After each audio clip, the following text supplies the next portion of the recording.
I don't know what you graded Nate and Jaden and Toriano up at Lake, but it's been a lot better. Yeah, definitely. And how would you kind of grade them over the last two games and then at Boston College, just in terms of how they've played? And how did you kind of grade them at Lake? Yeah, for sure. I don't remember numerically, but I imagine it wouldn't be very high. But the trend is definitely upward on those guys. Been a great 2 weeks, just learning how to prepare, learning how to practice, young guys coming in, you have to teach them everything, how to study film, what they're looking for on the screen, big picture wise, this is why you need to play your technique this way. This is where your help is on this coverage. So just been a huge learning process for everyone involved, and definitely the trend's going upward, and couldn't be more excited. The 2 weeks, their hard work definitely showed off on Saturday night. So it's been really good to see. So you brought Makuba back, and then he gets ejected. He was playing a little bit of corner for you. Saturday, he's coming back at the safety spot. You had to rely on those young guys, and Fred came back in. Yeah. How has Fred responded to everything that's gone on? Yeah, Fred played really good Saturday night in his role. I think he may have had 20-something snaps. I don't remember off the top of my head, but really played solid, did some really good things. And, I thought the game plan called for Makuba playing safety this week, so that's where we put him, and it obviously worked out. Can you walk us through XT's performance back in action and just in limited snaps? You're still able to make a huge impact on the game. Just walk us through what that meant for the team and for your defense. Yeah, no question. Like he said in his post-game press conference, we were unsure of his status up until kickoff, basically, and just excited to get him back going, and just whatever role and how his progression is this week, and see how many snaps he gets Saturday night. But just his speed off the edge, his quickness, it's uncommon, and just really cool to see him get that opportunity, just having to be patient. He had such a great offseason. He really changed his body and his mindset, and has really matured into a great leader for that group. And so just, cool to see the patience pay off, and cool to see him get those 2 sacks and another hit, I think. So really productive night for him.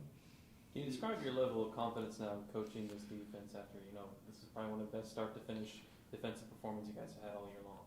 Yeah, definitely. I mean, every week is a new challenge. Every week's a new game plan. And, everybody just learning what our guys can do best, what they feel confident in, and knowing my strengths and just figuring things out. And just been a crazy few weeks, and really the only third normal week of preparation. So just trying to get consistency and find our groove, and, hopefully the results keep showing up on Saturdays. Is the expectation for Brian to be playing on Saturday? Yeah, I think he posted something on Twitter. I just got out of a meeting, so I don't even know the news, to be honest. I just feel like we just show up and coach whoever's available.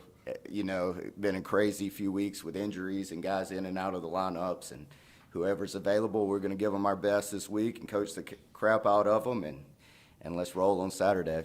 When you going back to the corners really fast, when you see a guy like Nate make the play in the end zone that he made, where he's running stride for stride with the guy, his head's not turned around because he's trying to stay with him, and then at the last second he makes a great play on the ball. Teaching moment as well, in saying, yeah, that's the way you have to do it, way to trust your technique, or? Yeah, definitely. That's a big-time play. You got double moved, and young guys, at times, their eyes go in the backfield, and just unbelievable play. Probably as big a play, that play and the 4th down stop right after, really pivotal play in the game, really created momentum, and, I thought that was huge. Is there anybody that you used on Zay more than the other, or did you just kind of bracket him with everybody? We just kind of mixed and matched our game plan, and nothing in particular stood out. What about a story about Jeremiah Trotter Jr. and people say he's just a very quiet guy naturally. Obviously, he's playing that middle linebacker position now. How have you seen him grow in terms of vocally adjusting, helping his teammates adjust, and then making calls and all Yeah, definitely. He has more personality than it probably shows. When he's in the linebacker setting and out there with the defense, he is more vocal and he's gaining more and more confidence every week. And just learning to quarterback the defense and control the game, and really cool to see him. He prepares as good as anybody on our team, and really works at it, and really cool to see all that come to fruition for him. So I talked to his dad, and obviously he goes point by point with him, even on the practice reps, in terms of like what you can do. I mean, can you Yeah, tell definitely. he's getting that feedback, and do you like that he has that resource kind of on the side? Yeah, definitely. I mean, his dad was such a great player for a long time, and just valuable experience from his perspective, no doubt. Just adds to what we're instilling as well. What's been the biggest, I guess, learning curve for Trenton? Sort of big picture, 6 games in, looking back at him making that position switch, and what's the hardest thing you think making that kind of? Yeah, he's gaining more confidence every week as well, and just becoming more comfortable and natural at the position. If you just look back over his progression, in high school, running back, edge defender, where he rushed off the edge, then like the past 2 years here, just playing, 2020, we had him at D end at times in our speed packages and stuff, and just played nickel as well. So complete transition to the box. There's some carryover, but there's a lot of things that are different. Your vision is different. What you're keying is different. Your pass coverage is obviously different. And then, from a pressure standpoint, you're rushing off the edge more so out there, and now you're in the A and B gaps internally, or even off the edge at times. So just getting a feel for the whole complete game, understanding run fits, that's a big part of playing inside backer, that it doesn't show up a lot of times on stats, but if you misfit one, that thing's gone in a hurry. And so just, there's no one that's worked harder this offseason, just learning the position, putting in time, studying the game, and just learning and working at it, and really, really pleased to see him continue to progress. Coach, you guys talk about owning the middle 8 minutes right before and after the half. A lot of that's defense too. Why is that the best time to kind of take control of a game? Yeah, I don't have all the statistics and stuff off the top of my head, but 2 minutes before the half, that's, you always talk about situational football defensively, being great in those situations and stuff. And, I think being able to make stops before the half, creates momentum for your team. And then obviously when you have the opportunity to score at a 2-minute drive going into half, that momentum carries over as well. And especially if you get the first drive of the third quarter, just the momentum. Statistics, it's unreal. I think is it 60-2? 60-2 or something when we've won the middle 8. And just the momentum and the mindset, the confidence, a lot of that, the belief, and just all that, statistics show that it's a game changer. And you could feel the difference with the guys at halftime if both sides have had a good finish to it? Yeah, definitely. You just look in the guy's eyes, and you just see that confidence and, just belief that, hey, we're going to go out the second half and set the tone. You mentioned you learned about yourself as well. What have you learned over the first 6 games of this? Yeah, I know that, just to block out all the outside noise and just continue to stay focused on the process. Don't worry about others' opinions. Just keep doing what you know, and see what's best, or what you feel is best for our team, and just to continue to work at it. And I've learned to be more demanding, not demeaning, but demanding, and raise the intensity level. You may not see that on the sidelines per se, but at practice, halftime adjustments and stuff, and just more demanding of others, and just gaining confidence, just you know, I feel like the guys as well have a better understanding of my play calling and my expectations and stuff, and just all the chemistry and cohesion that goes with that as well. Am I right that you were in the box in previous years? Well, Or sometime maybe it was.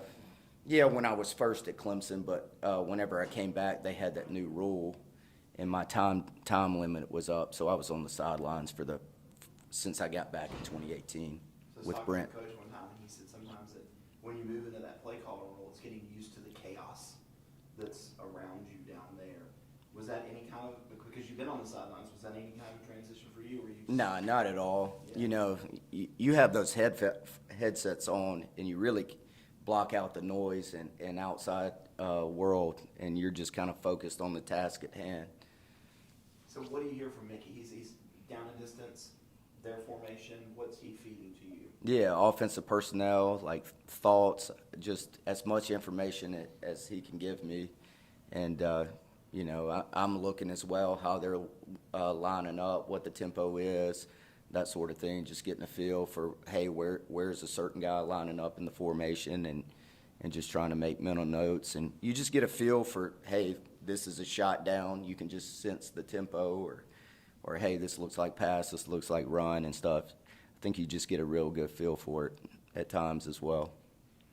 Kind of like Travis, how many headaches does he give you with his ability with his jitterbug ability, I guess, to make you wrong even when you're right? Yeah, no question.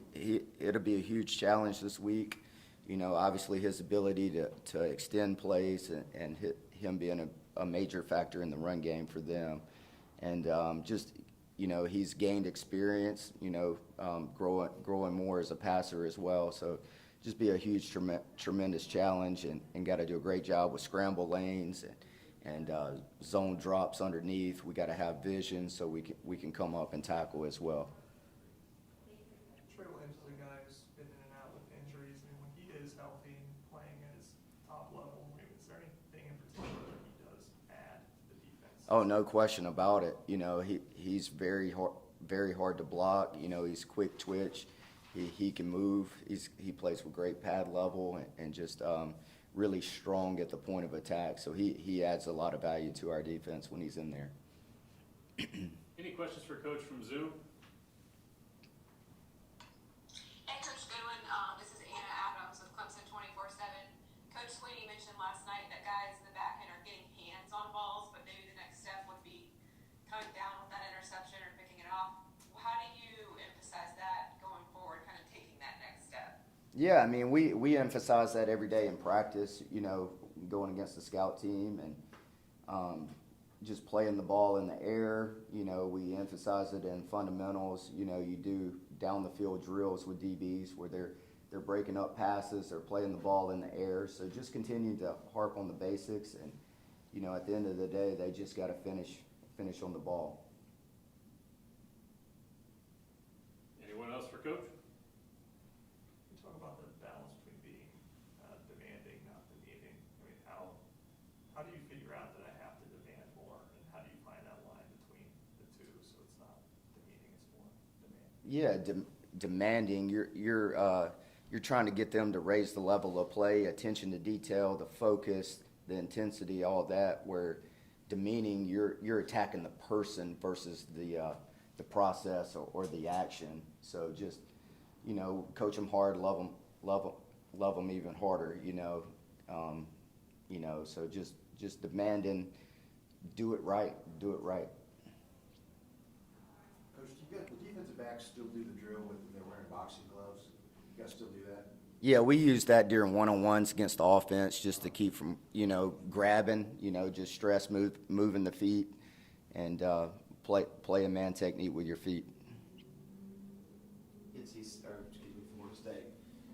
The three-headed kind of monster, running back, great tall wide receivers. Jordan is not a guy that wants to run. He wants to throw, but he can use his legs. What kind of problems do they really present for you in terms of they can kind of do a little bit of everything? Yeah, definitely. I mean, it's a total package offense. You know, they returned 7 starters and added some huge pieces through the transfer portal. And, you know, obviously we know Jordan, number 8's as good of a running back as we've faced all year. You know, we'll see what his injury status is after the game. I think he had a shoulder or something on Saturday night against NC State. Then receivers, obviously 14's got the tremendous size. And those other guys, the kid from Oregon does a great job in the slot. He's a really, really good player. And number 80 is a solid player, does a lot of things well, can take the top off the defense.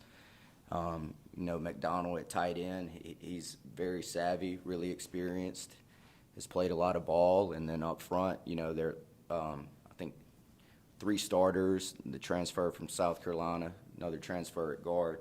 So really do a great job in the run game and can attack you downfield as well.